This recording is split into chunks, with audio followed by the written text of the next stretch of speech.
Welcome to Lynn Cullen Live, talk radio without the static. Email your questions and comments to lynn@pghcitypaper.com. And now your host, Lynn Cullen. Hello there. How you doing? It's the 17th of January. I know that because tomorrow's my birthday. Yeah. And I ain't coming to work, okay? Ha ha. Because I can not come if I choose. So those of you who are listening and aren't out hoarding toilet paper, milk, and whatever it is that everybody goes and hoards when talk of impending snowstorms arrives. I don't know. I got fits and starts here today, which is why I sound like I'm fitting and starting. I just came upon this, and so let me just start with this. Can you imagine how, they say lightning doesn't strike in the same place twice, which of course is not true. But can you imagine how unlucky you have to be? And we've heard more than one instance of a person surviving a mass shooting and then being in another mass shooting, maybe surviving, maybe not, but I don't know. How unlucky do you have to be in those kinds of, huge, huge newsworthy events? And I just see this headline in the paper today that a guy who survived 9/11, he was working in the World Trade Center, was killed this week in that attack on the hotel in Kenya. Also a terrorist attack. He's halfway around the world. It's a whole other, and this time he wasn't lucky. Wow. Man. Also, what happened? I'm sort of scanning the Pittsburgh Post Gazette, which I just had an opportunity to look at in its digital form, sent to me by one of you. And it really is mind-blowing. The editorial cartoonist who they hired in lieu of Rob Rogers, who they fired, he is just an out-and-out, first of all, an idiot, but secondarily, just an extraordinary sexist. And almost every cartoon, it seems, that I've seen in the last 4 or 5 days have been so sexist, it's extraordinary.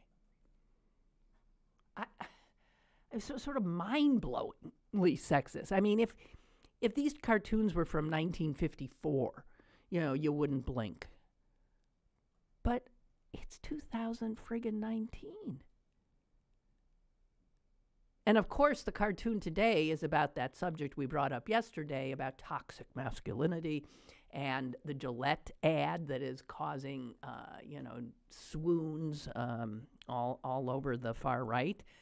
And so he's got a guy from Gillette telling a shopper, "We hope our commercial decrying your inherent toxic masculinity will change your behavior."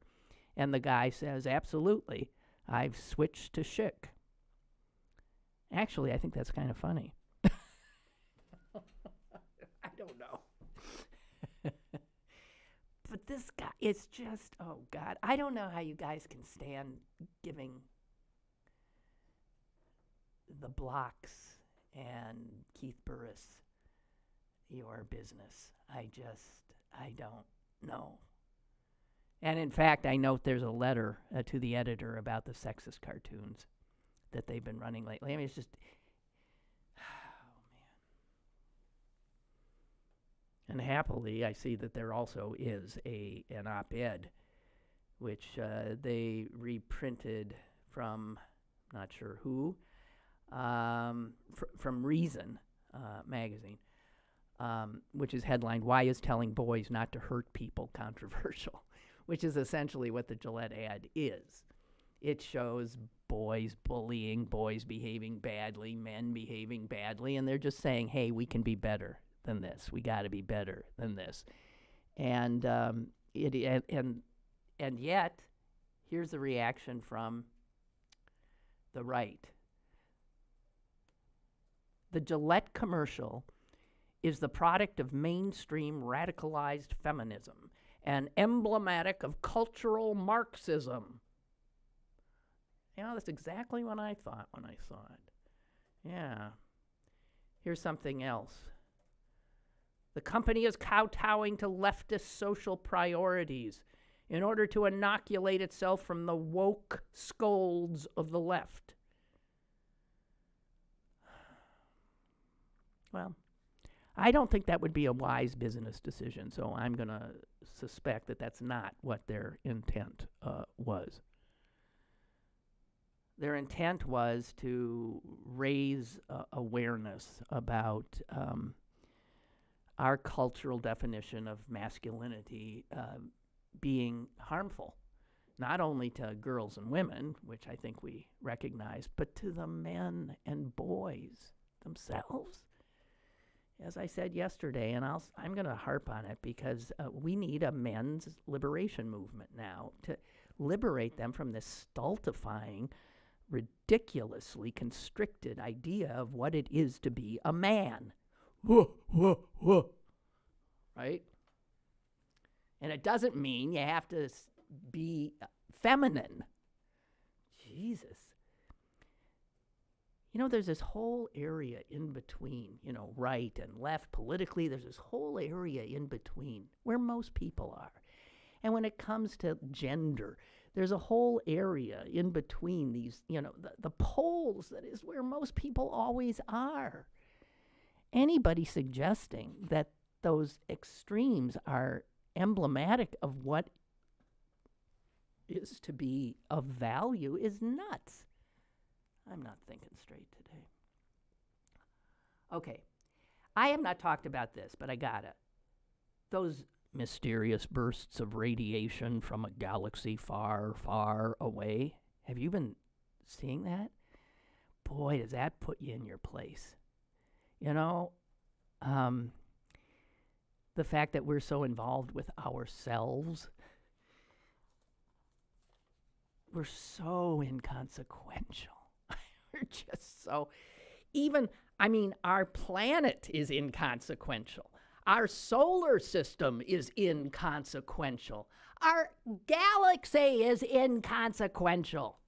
Just a little, we don't have a clue. When you get down to us, good God. But the fact is that astronomers are like, what the? They are baffled by these bursts of radio waves, low frequency radiation that they say emits more energy than the sun does in a day. They occur randomly and then disappear completely and immediately.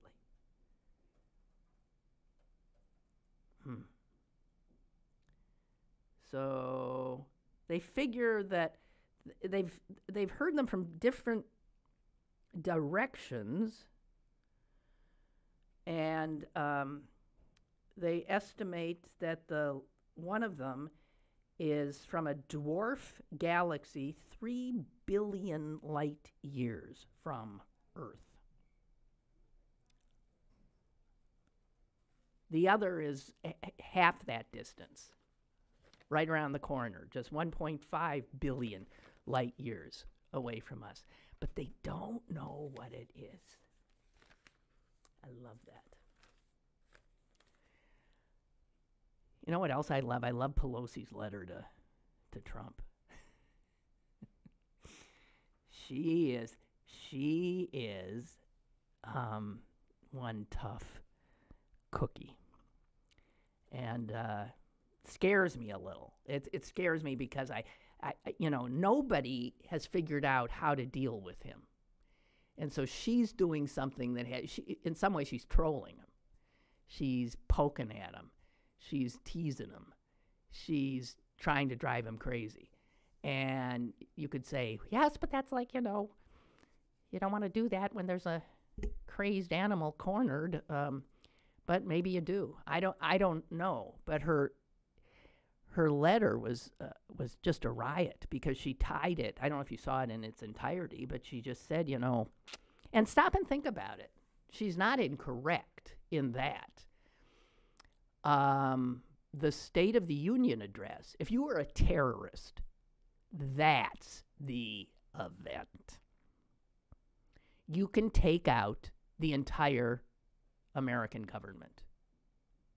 And in fact, that's, I'm sure, a million movies, books. There was that television show, Lone Survivor or something with Kiefer Sutherland, that's based on that.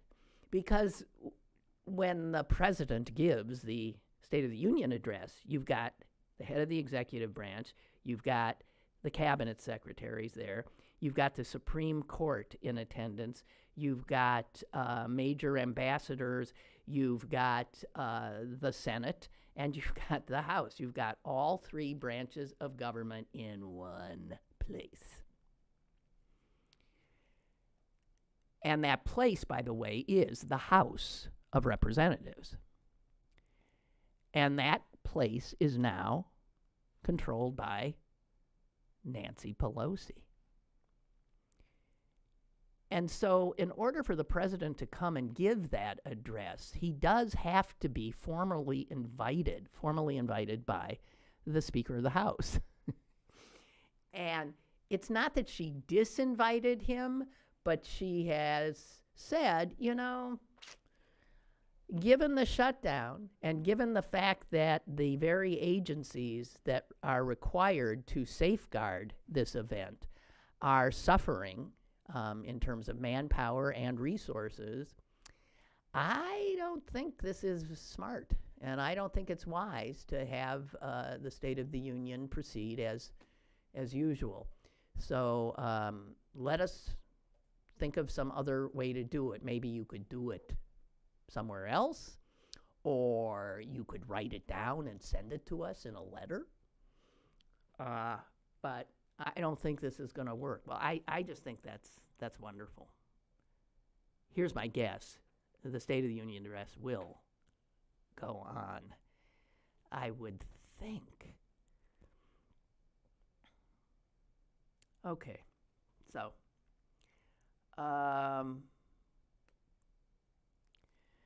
this came out, I think, earlier this morning, the Wall Street Journal reporting it. What a bunch of crooks. Michael Cohen has acknowledged that at Trump's behest, he hired somebody during the campaign to rig an online CNBC poll. And I believe the poll was based on influential business leaders listing who they felt was the best candidates or something like this. I don't know. And he paid a guy to, fiddle, hack, some way, try to get Trump's numbers up in the poll. And he gave the guy a bag of cash. It was in a Walmart bag. And this exchange took place at Trump Tower.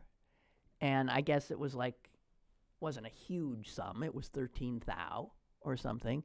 And the guy went away to try to rig this CNBC online poll. Wow. It didn't work. Trump was not on, didn't make it on the poll. And I believe that Trump then later tweeted something about the poll being fixed, the poll being about, and here again, what I've said for years now, God, it's been years. that everything Trump says is really an admission of what he himself has done or is. So when he calls people a liar, he's foisting on them what he himself is. When he says the CNBC poll was rigged, it's because he tried unsuccessfully to rig it. There's no end to it. I know. Okay, Bob's been trying to get me to talk about the fast food being served to Clemson players at the White House. You know, here's the thing. I laughed when I saw it. And I also thought this is the kind of thing, though, that is Trump distracting us. He knows that's like we're all just going to go berserk over that.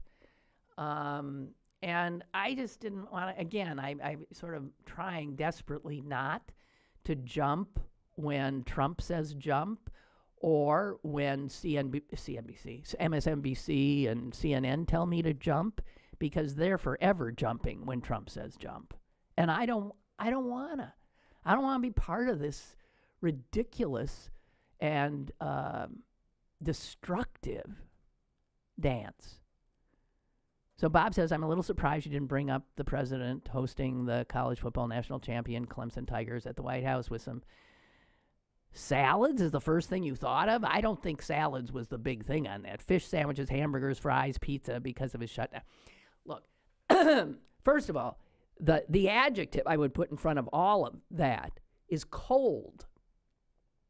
It wasn't just he was giving them, McDonald's and Burger King and Domino's, Jesus. But he was giving it to them cold.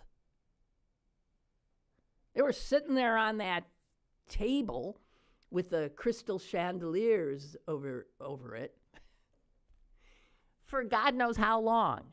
So it was cold, horrible, fast food.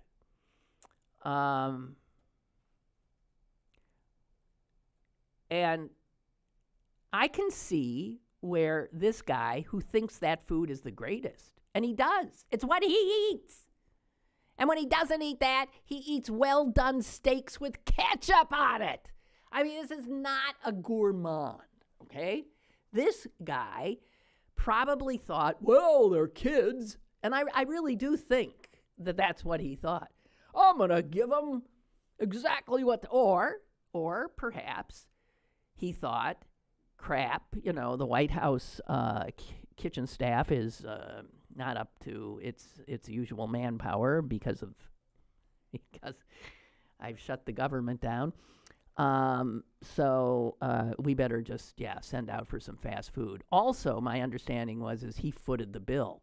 If he's footing the bill, it ain't like he's going to have some grand, he's a cheapskate. He doesn't like spending his own money. As for it, like, disrespecting the players, nah. I mean, if you're a Clemson player, you, first of all, you win the national title. You get to go to the White House, and you get to be part of this absurd little distraction in a historical presidency. So it's funny. I mean, it'd be a funny story you'd tell forever, right? And actually becomes more memorable than if you were treated better. I don't know. There's some other winning team that's going there pretty soon. Who would that be? I wonder if he'll do the same with them. I doubt it. I bet Trump, ate all the leftovers himself. That's what he eats.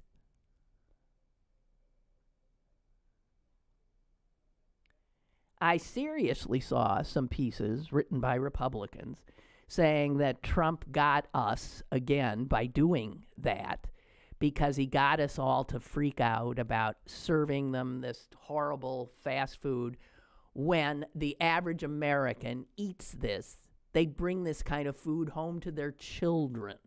And it shows how out of step these elitist liberals are. And it will further underscore to Trump's base and others that that's what they're fighting against. People who deride Ronald McDonald.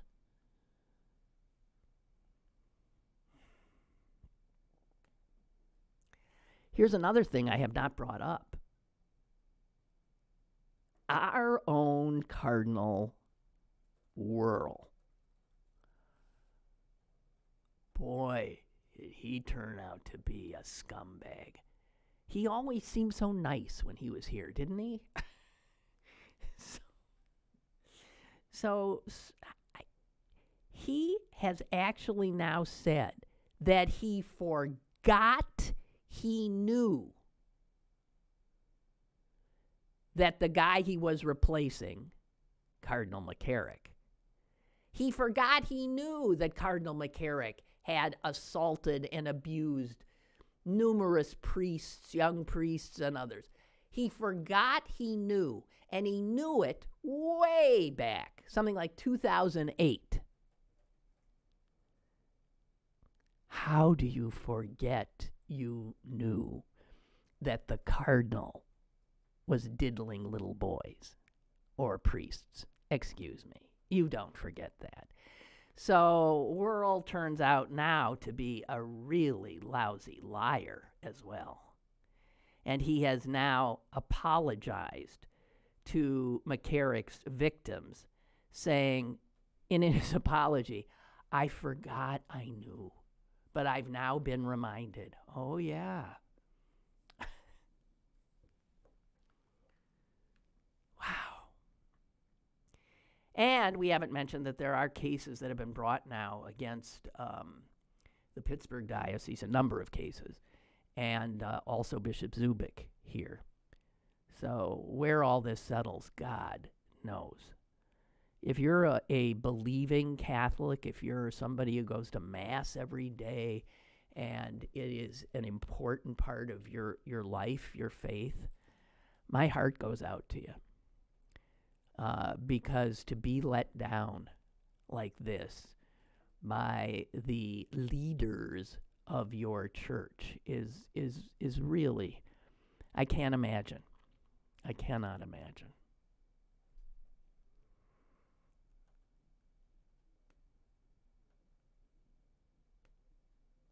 Okay, let's go to another lousy liar, Rudy Giuliani. You know, it's hard to remember that he was once looked at as, you know, a really strong, coherent leader. And he now seems like a court jester out of some Shakespearean farce. He seems insane, frankly. And he actually has now said, he said this last night on CNN, on, what's his name? Chris Cuomo. I can't watch Chris Cuomo. I got to just say this.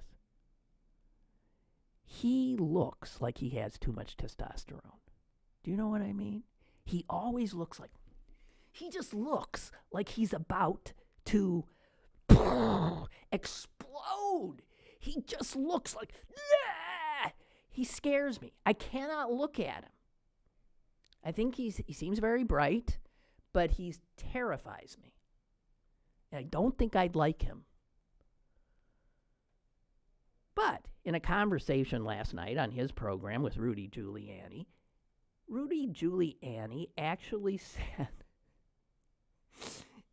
he said, I never said there was no collusion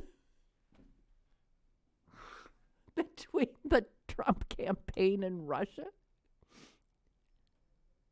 Whoa. Well, first of all, yes, he did. He did like 100 million times. But that he would say that.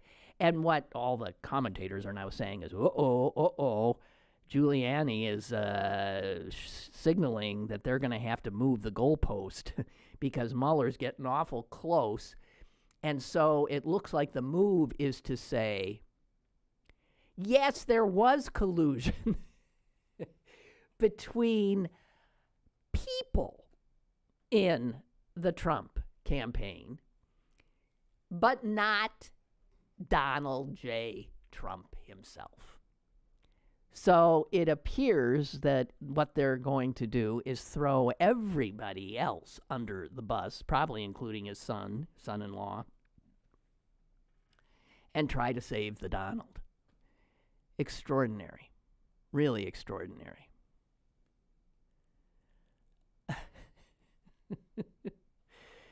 Oh, God. Okay, so that's just another. Excuse me. Okay. I also want to say Chris Cuomo, looks like somebody's going to explode, but so does his brother, the governor of New York. And it's so strange because of the father, if you'll recall him. Did he pronounce it Mario? It was always Mario until Mario Lemieux came to town. That has so confused me. And now I say it's sort of like Carnegie and Carnegie.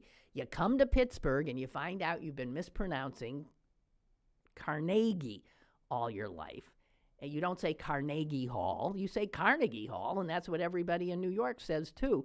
You come here and you find out incorrect. And you come to Pittsburgh and you find Mario is Mario. And now I'm always unsure when somebody's named Mario or Mario what it is.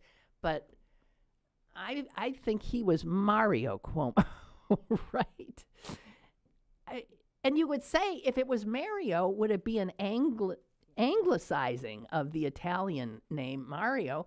But why the hell would Mario Lemieux from Quebec anglicize something?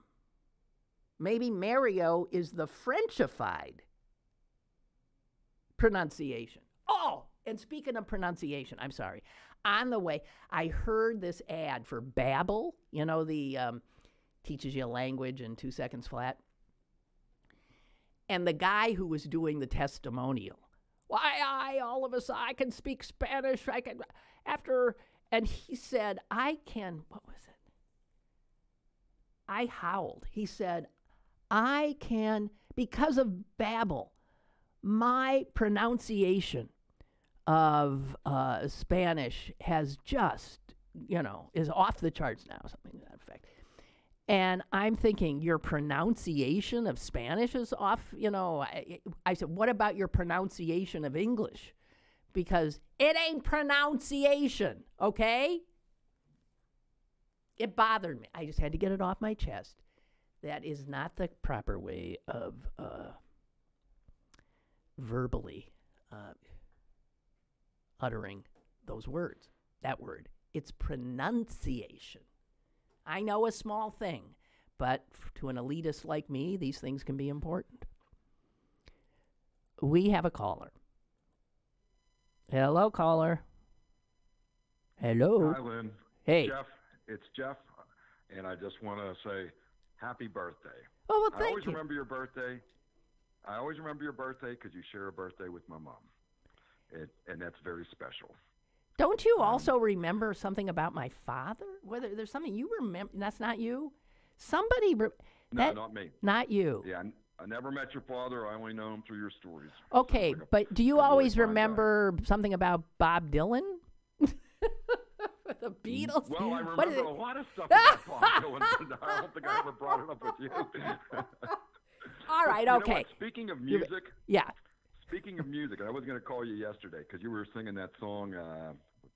I forget which one it was. How lovely to be a woman. That one? How lovely. Are you familiar with the song "I Enjoy Being a Girl"? Oh, heck yeah! From South Pacific. It's from, I think it's from like a Broadway musical. It's South Pacific, and okay. Oh no, wait, maybe it isn't. I enjoy being a girl. Are you familiar with a artist called Frank? P-H-R-A-N-C. P-H-R? I think she reached her P-H-R-A-N-C. No. Frank. No. And I think she reached her, the height of her notoriety somewhere in the mid-'80s. And she's great. She's a Jewish lesbian folk singer. Wait. She's a she Jewish. Does a version of wait. I enjoy being. Jewish lesbian folk singer. Is that what you said? Exactly. Okay, because you cut out for a second. She is fantastic, and she does a version of "I Enjoy Being a Girl." Wait, So I don't think it. Recommend. Okay. You. Oh, I'd love to hear it, and it's not or your from. audience. It's not from South Pacific. I enjoy being a girl. I sit on the telephone for hours. I get with a pound and a half of cream upon my face. That's the song. That's the song. Exactly. She does a wonderful version of it because it's so tongue in cheek. I bet. So look up Frank. Okay. Write it down. You will love her music. She is very creative, very interesting, and very funny. Okay. And I think she has like podcasts or something like that. Huh. Too. But well, thank you. And I'm glad you brought up about this guy because I never see his cartoons until they've printed these last couple of letters to the editor. Because I look at the Post Gazette in the morning online. Who the hell is? I don't know. Isn't it amazing? He's got no talent. He's completely clueless. I know. And the irony is, it makes me want to beat the shit out of him. Yeah, I know. Toxic masculinity. Hey, You know what? Amy just looked it up, and she says it's coming up that it's from Flower Drum Song, which is what I said about the song I was singing, which is How Lovely to Be a Woman. Could it possibly be that Flower Drum Song has two of these unbelievable sexist things in it? Because it's also racist. Maybe I'm wrong. I believe that's possible. Well, yeah, it is possible, but I'm probably remembering incorrectly, which is certainly something I do. Okay, Milton has sent me something on Frank, so I thank you for turning me on. What came up is very funny. It's a Weimaraner. Okay, well, okay. All right. Pardon? It's a Weimaraner. Right. I don't know. Happy birthday. Oh, happy Love birthday you. to you, too. Talk to you later. Oh, shit. Bye. That wasn't aimed at you. God damn it. Are you kidding me? So the one I was singing yesterday is Bye Bye Birdie.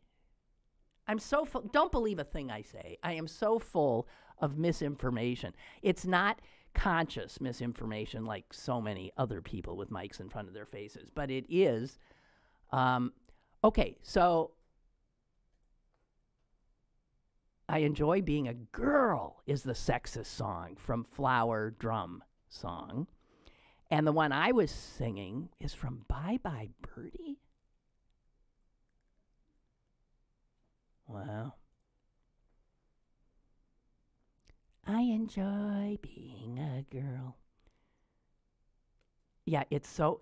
The cartoonist for the PG is stuck in this era.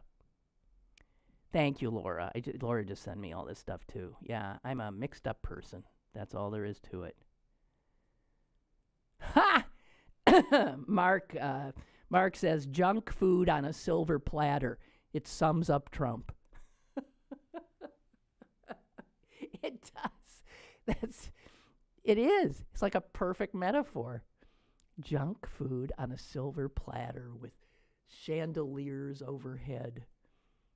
Yeah, you're all telling me the same thing, and I thank you. Which is you're telling me I don't know what the hell I'm talking about. What else do I have here for you? Oh, okay. So this is more serious. A lot more serious. Hours after it was known by the government that 4 Americans had been killed in a suicide bombing attack in Syria, our vice president told a gathering of American diplomats Here's what he said. I will quote him. Thanks to the leadership of this commander-in-chief, we are now actually able to begin to hand off the fight against ISIS in Syria to our coalition partners. And we are bringing our troops home. The caliphate has crumbled and ISIS has been defeated. This is our vice president parroting what the president said earlier. ISIS has been defeated. We're going home. ISIS just blew 19 people apart in Syria, 4 of them Americans.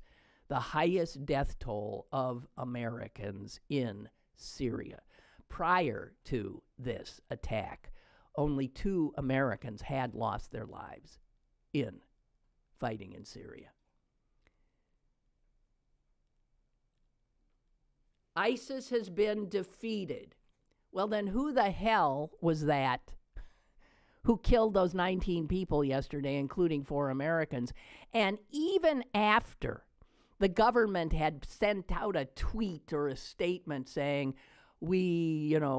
thoughts and prayers to the families and this and that, the vice president goes in front of a bunch of diplomats and repeats that ISIS has been defeated. It's mind-boggling. It's mind-boggling. And you even have Senator Graham, as strange a person as ever existed, Graham saying that he thinks that Trump saying we beat him, we're pulling our troops out, that he was essentially asking for the terrorists to reassert themselves. You tell them they've been defeated? Well, what are they going to do? Yeah, you think we're defeated? Watch this. And that's exactly what happened.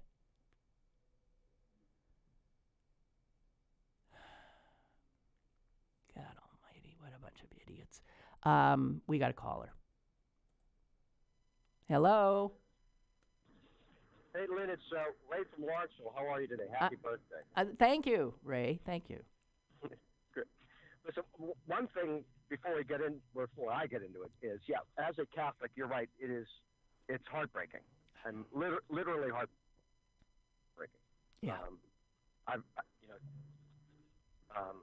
These men. But as a segue, I was going to call yesterday, but I was too spiffing mad yesterday about this toxic masculinity and new guy. Yeah, this is something that re-education and reconfiguration of maleness. Yeah. What do you want us to be?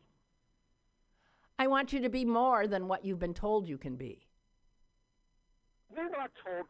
Yes, you are. We're not taught. We are not taught. You're not?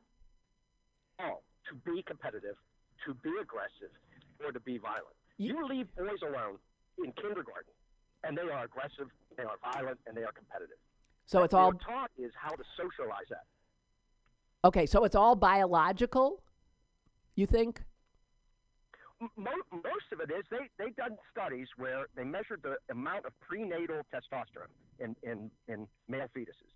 And the higher the prenatal testosterone, the more likely they would score the average male interest guide, like being more interested in things and people, Mm-hmm.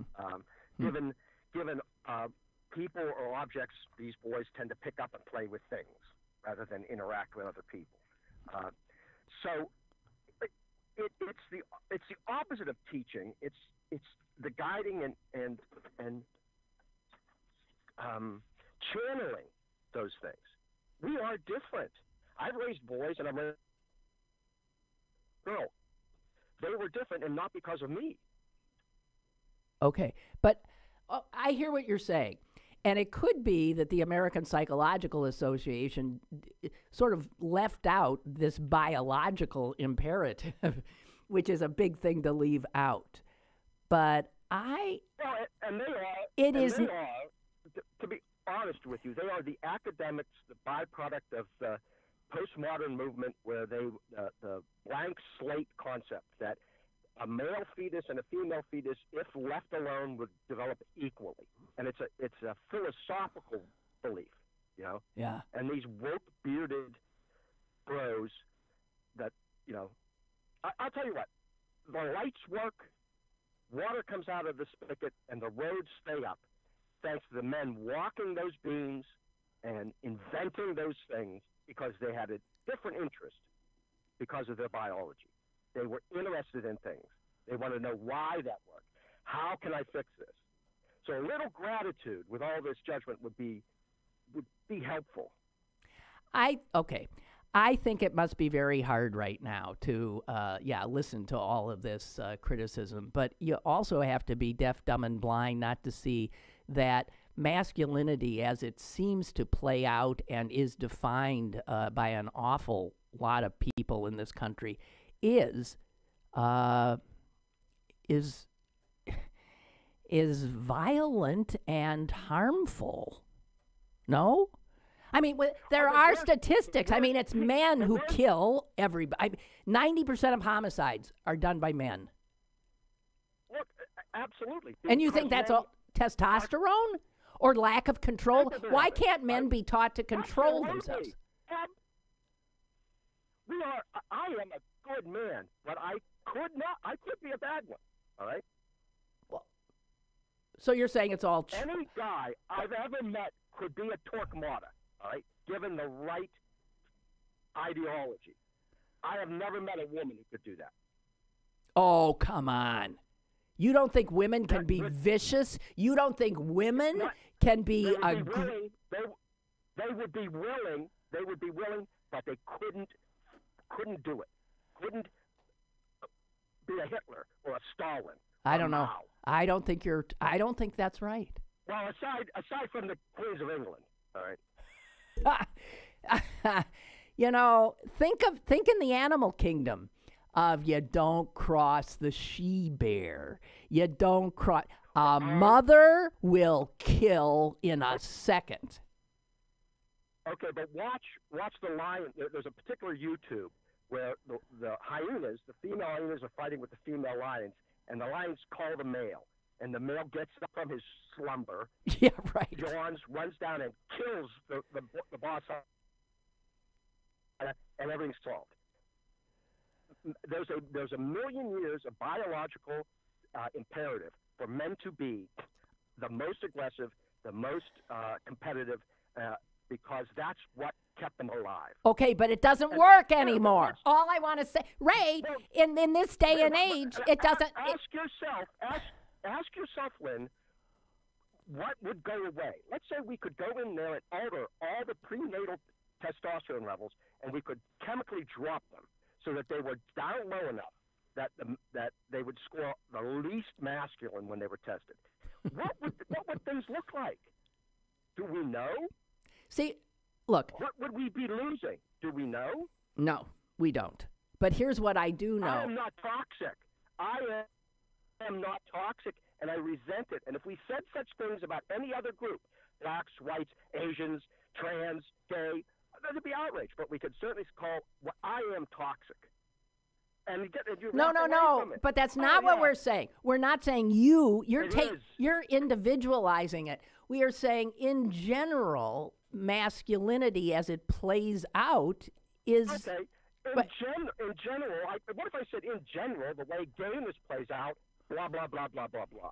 No one would stand for that. Well, this is what, but Ray, this is what happens. You guys, men, have made all the rules. You have controlled everything from day one, and you're finally starting to feel what it is to be defined by somebody else, to be, targeted, all that stuff. And you can't expect those of us who've been, marginalized, to use a word that probably drives you crazy, to waste a lot of sympathy on you. You've had the whole ball of wax forever.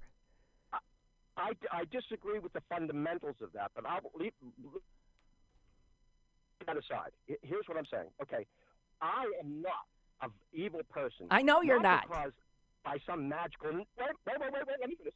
I am not an evil person, a violent, competitive, aggressive guy, because something magic in my nature prevented that.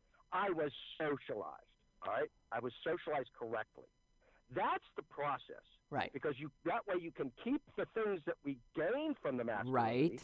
but we suppress and rechannel the natural inclinations that we have. Well, now, and you wait. Now you, instead of socializing, if you turn it and say, okay, well, we're just going to stomp it out. Do you think we're going to lose? No, but I think if you turn us into your enemy, do you think we'll lose? You know who I think's feeling like they're losing now is men, especially white ones, right? And I tell you, and you're making them more aggressive. Regret turning them into a monolith. Right. Because if you say, okay, we're going to target all men and all men link arms, you're not going to beat that. All right. Okay. Persuade. Oh, yeah. Right. Okay. I hear you. I hear you, and I know you're passionate on this issue. And thank you. Thank you. And think of the people you admire most in your life. And then think about the men that you admired most. Yeah. And just think about the qualities they had. Right. And what do we risk by taking some qualities away? What other qualities evaporate as well? All right. Yeah. I mean, one of the people that I think shaped me and gave me my best parts of me was my father, without a doubt. Right. Yeah. And he had all of that in him, but he channeled it correctly. He was he socialized did. correctly. Totally. He picked up burdens. Yeah. And he picked up good burdens and he carried them, right? Mm-hmm. Right. He saw his job as this. We need to give these men decent burdens to carry. Okay. I hear you. All right. Bye. All right. Goodbye. Okay. Bye-bye. Bye. Thank you. We have another caller. Still there? Hello? Yes. Yeah. And the person who socialized me and taught me everything that is good about me was my mother. There you go. So, I mean, well, I don't know that it says anything. Yeah. Right. You said your father, and for me it was my mother. Uh-huh. He wasn't. He was passionate about it and sounded angry and upset. But the point that he was missing was that the Gillette commercial and what's going on is socializing. You know, trying to socialize men. Trying to say, hey, look. That's right. That's right. That is what they're trying to do. There's a better way to be a man. Right. There's a better way. They're trying to re-socialize men. They're not just trying to stomp out manhood. Yeah. But he's right. They're trying to. Yeah, it's right though that men are feeling attacked now, without a doubt, and because they are being attacked, and frankly, those of us who have been on the losing end throughout human history, as I said, I ain't going to waste a lot of pity on them. As a man, I don't feel like they're being attacked. You know, that I'm being attacked, rather. Right, okay. It's other men. Yes, you know, it's right. Almost, it's the same as, you know, I don't feel responsible when I see a black guy doing the perp walk. That's not me. You know, I'm not responsible for everything somebody with my skin color does. It's not me. I don't feel like I'm being attacked or this, that, and the other thing. You know, it's not, you know, I just said it. I don't feel like I'm being attacked. Mainly because I'm already there. The guy they're trying to create, it's probably the same, the guy that was just talking before me. Or the guy, they're trying to get more guys to be like us, is what they're doing. To try to socialize them, to be, you know, you won't catch me whistling at a woman, you know, and you won't catch me bullying, you won't catch me doing all that stuff. Nor would the caller. That's right. That's right. Yeah, exactly. Right. Yeah, so he was agreeing in an angry manner. That's what I heard. I was like, I was about to call and say, I was about to call and say, you know, we're talking about our reptile brains, but we have our prefrontal cortex to control them. That's what makes us humans. Right. You know, you can't compare us to the lions and the tigers and the bears. Oh my, You can't do that because they don't have that prefrontal cortex that's there to make us reasonable. We can think our way out of our natural impulses. Mm-hmm. You know, so right. Yeah. I guess I'm done now. Okay, well, well said, Clarence. Thank you. Thank you. All right, bye. All right, bye. Bye. He managed to do that without a lousy pun, too, which is really nice. Milton has said this. Funny that when white guys are told that their masculinity is toxic, they refer to nature to justify themselves. But the same white dudes look at high numbers of black unwed mothers and attribute it to some moral failing on the part of black men, as opposed to the biological imperative that a male spread his genetic material to as many females as possible. These fools want it both ways. Okay.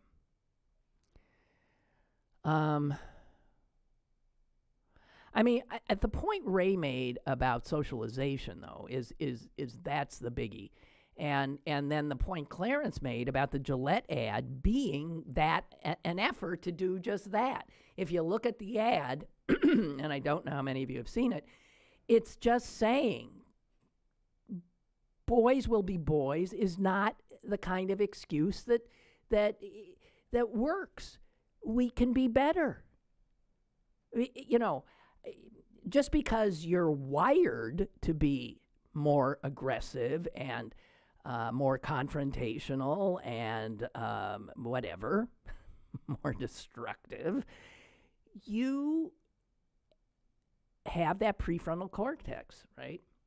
And you've got to control yourself. You know, when you think about when we start talking about rape and all of that, and it's always been put on women to prevent rape by how we comport ourselves, by how we dress, by what we do. And asking the potential victim of the male aggression to be responsible seems to have things upside down and inside out. We have to teach boys to control themselves. That, you know, you can't always get what you want. Girls were always told to control themselves. God knows. But to ask girls to also control the boys is too much.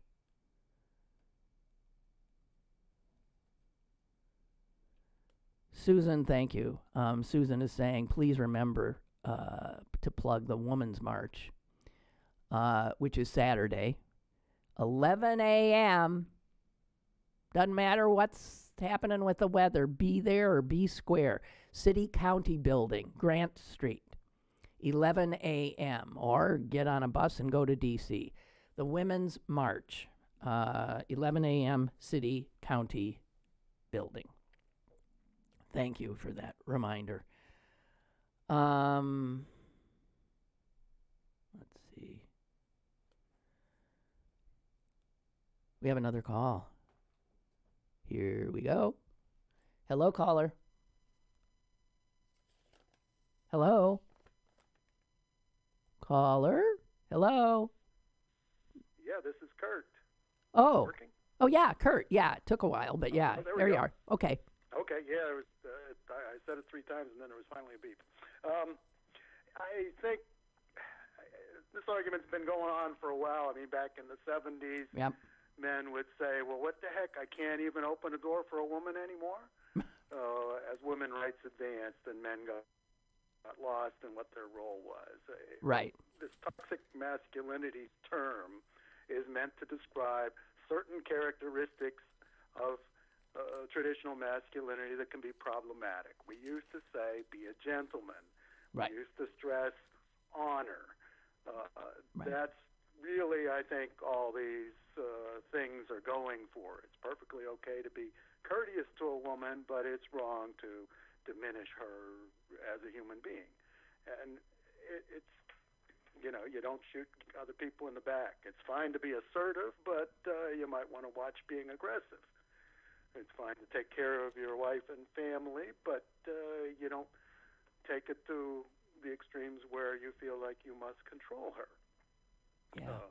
My ex did anti-battering work with an organization that used to be in Pittsburgh called Second Step.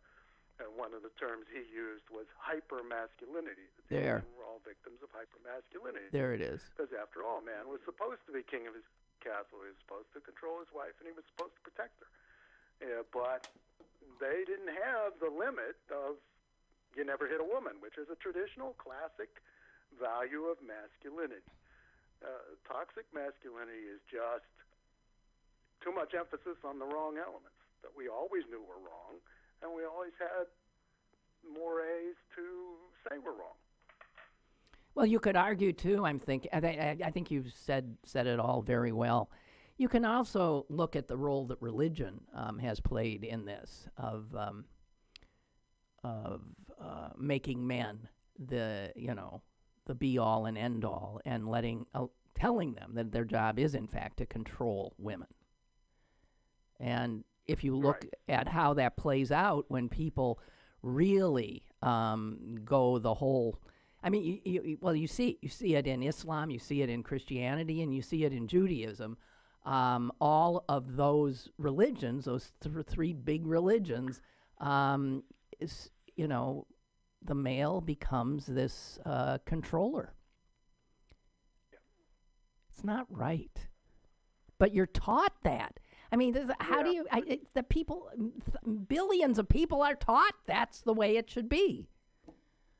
Right, yep. God help us. Yeah, but there's still usually a moderating force of, I don't think it was, well, I don't know, maybe in truly biblical or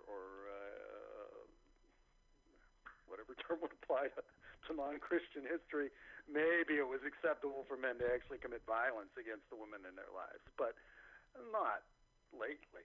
That's not true. I was talking just the other day about the honor killings that you see in all over the Middle East and India, right? Yep. So, yeah, women die, disproportionately at the hand of men who are family members. That's the control thing going on. Oh, I don't know. What are we going to do with you guys? That'll make us all gay. We'll be fine. There you go. There you go. Hey, Kurt, thank you. Thank you. All right. Bye-bye. And Mike writes this. Sure, men accomplished a lot in history, but what would women have been able to accomplish if they were not subjugated? And thank you for that. That is a question we can never answer, although we're beginning to get a glimpse of the fact that women can do everything that men can do. The only place that men clearly have superiority is in brute strength. And not all men. There's plenty of women who can beat the crap out of most men. But brute strength. And see, brute strength used to be a very important thing. It is not anymore. In fact, it's the opposite. Isn't it? It's not necessary, and it causes a lot of trouble. So as brute strength, physical strength is devalued because we got machines that do what men did. I guess men, probably it's going to be very hard for the men of the world to live in a technological age because you do lose standing when brute strength is not required. Listen, this is such a huge topic. How do we get into this? Whatever. So, I think that's about it, guys. Anyway, we'll agree to disagree. And, I don't know. I like men. I have a history of liking a lot of men and having a lot of male friends. But I do think there is a form of toxic masculinity that, God, needs to be tamed or socialized properly. Okay. Thank you all so much. I will see you back here on Monday, and have a good... Whoa! We got, like, gremlins. I don't know what it is. Have a good weekend. I know it starts early for me. Have a good weekend.